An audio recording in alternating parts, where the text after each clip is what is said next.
Ukrayna prezidenti Volodymyr Zelenski sabah səhər Ukrayna nümayəndə heyətinin Amerika Birləşmiş Ştatlarında danışıqlarla bağlı tam hesabat təqdim edəcəyini bildirib. Zelenski bu barədə bugün axşam xalqa müraciəti zamanı məlumat verib. Dövlət başçısı Amerika Birləşmiş Ştatları prezidenti Donald Trumpın nümayəndələri ilə danışıqların nəticələri ilə bağlı Milli Təhlükəsizlik və Müdafiə Şurasının katibi Rüstəm Umerov və ordunun baş qərargah rəisi Andrey Yevlakovun hesabatını gözlədiyini deyib.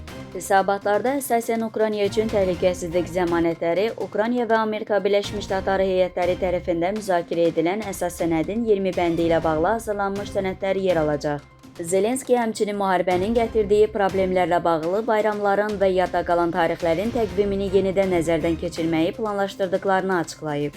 O, bu məsələni Ali Radanın sədri Ruslan Stefançukla müzakirə etdiyini və təkliflərin parlament, hökumət və vətəndaş cəmiyyəti ilə birgə hazırlanmasını tapşırdığını deyib. Dövlət başçısı Milad bayramının 25 dekabra keçirilməsində olduğu kimi, digər tarixlərində məntiqli və ədalətli olmağı olduğunu vurğulayıb.